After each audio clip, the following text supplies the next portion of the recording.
So I watched Outlaw King almost a week ago, and it was amazing. It was very historically accurate, and let's dive into this discussion video about what things they did and did not get right. So the costumes and the armor of the time period is spot on, and they couldn't have done a better job of it.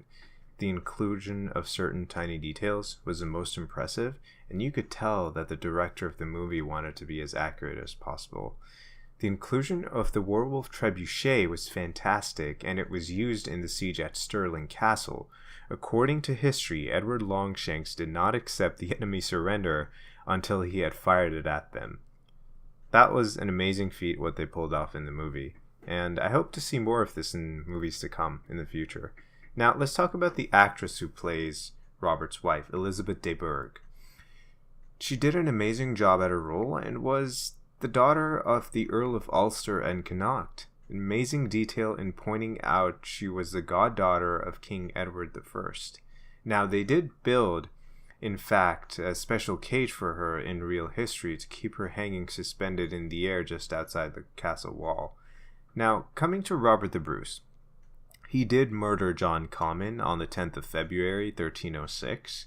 The way it's been told is that it happened at an altar in a church where Bruce called Comyn to a meeting, and he killed him there. So I was happy to see them mention the raising of the dragon banner, as in the medieval time period when the King of England or reigning Prince of Wales would raise the dragon, it was a big statement that even was a thing to be feared, because it meant that all code and conduct of chivalry was thrown out the window, and no quarter would be given to their enemies. They can use any means necessary to pursue their target and kill anyone who they saw fit till they caught their man. Of course, in this case, was Robert the Bruce. Now, the Feast of the Swans did happen, and after Longshanks knighted his son, Edward II, the young prince, grabbed 2 live swans by the neck and swore that he would bring the Scots to justice. Now, the inclusion of Aymer de Valence, I hope I'm pronouncing that name right, was a big part because not only was he the 2nd Earl of Pembroke, but also personally led the English army against Robert the Bruce at the Battle of Loudon Hill. Now, this is where I get into spoiler territory, so if you haven't watched the movie yet, go watch the movie and come back to this video. You've been warned. Okay, so let's go ahead now.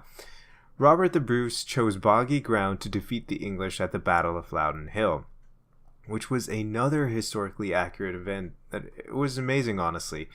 And it was indeed an amazing victory for the Scots that day. Now, the one thing that this movie did get wrong, or I would say a major thing that they got wrong, was that Edward II was not there on the battlefield that day, as they show at the very end of the movie when he's fighting, obviously, Robert the Bruce. After hearing of the defeat of the English, what Edward II did was that he went up north and retrieved the rest of the army and marched back down south.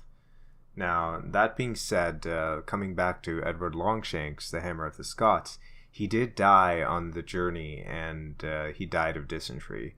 So they got that part about the movie right. Now, off the cuff here, what I did love absolutely about the movie, a character that stood out to me, was Black Douglas. So let's talk about Black Douglas for a second here. The guy portrayed in Outlaw King as Black Douglas did such a fantastic job that I had no idea about this guy before watching the movie, but I had to look him up as soon as it was over.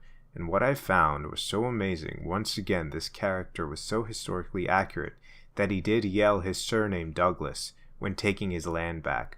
Also, the part about him swearing fealty to Robert the Bruce was spot on. And if you remember in the beginning of the movie, Black Douglas goes to Edward Longshanks, Hammer of the Scots, and he asks him for his land back, and he says no, which is why he then goes over to Robert the Bruce, and he has his motivations for joining his cause, and eventually turns out to be an animal on the battlefield. So those were my thoughts about Outlaw King, and I would recommend it honestly to anybody who is even remotely interested in a medieval historical movie.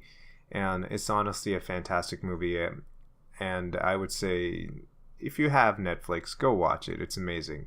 So if you enjoyed the video, don't forget to hit that like button and subscribe for future videos. Have a great day, guys, and I'll see you next time.